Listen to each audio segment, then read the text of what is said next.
You think you've done everything that there is to do regarding entities in your on page. But have you paid attention to how many entities you're actually putting in to your heading? For some reason, a lot of people skip this step, so let's talk about it today. Hey guys, this is a really busy week for me because this week we are celebrating Thanksgiving. I'm still carving out time for these SEO videos. But let's take a moment to stop the craziness and talk about entities within SEO for a second.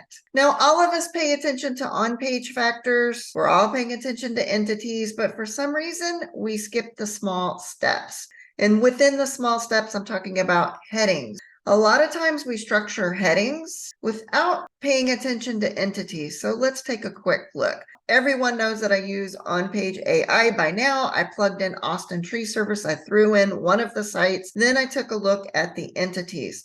So what I like to do is take a look at the first two rows of entities under word recommendations. There's services, trees, a whole bunch of words in the top two rows. And then I take a look at headings to see where can I fit in some of the entities within our headings. Now, the trick is not to just throw in a whole bunch of entities and hope you can overpower the other sites or jump into first position, but it's actually to take a look at it to see what distinct entities are you using within the headings. And if you have a stuck site that you just can't move past your competitors, take a look at their entities that they're actually using in their headings and see how you can be a little bit smarter with adding entities into your headings. Now, this isn't so cut and dry that you will always see this gap, but it's just one of the gaps or an important piece of the puzzle. So you can use a tool to highlight the headings if you want, and then take a look to see which entities are actually within the headings. And in particularly, what I look for are adding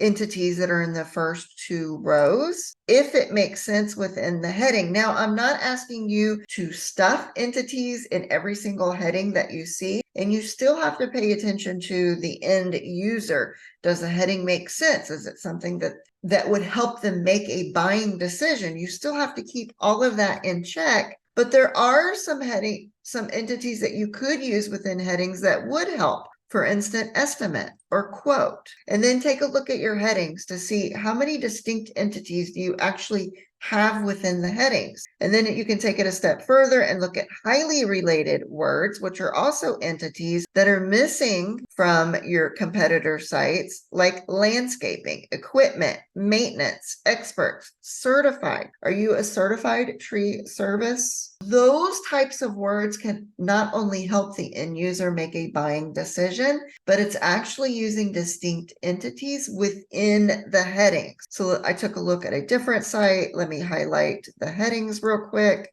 Their headings here. You have Austin Tree Service, 6 certified arborists on staff. That is actually a pretty big selling point because most of the tree service companies are not certified arborists. So this is actually not only a big selling point, but it's actually using entities within their headings. Tree services is an entity, certified is an entity, arborist is an entity, and so on. And so let me try and make this as simple as can be. Take a look at your headings, highlight your headings. Within those headings, run any of the tools. It doesn't have to be on-page AI. It can be any of the entity tools. How many entities are you using within your headings? And how many of those are actually distinct entities? Most of the time we put entities within the content. We're putting entities in the meta title, but we're not really paying attention to all of the headings. When we're looking at distinct entities within headings, that means I'm purposely looking at to see what distinct entities or how many different entities that I'm using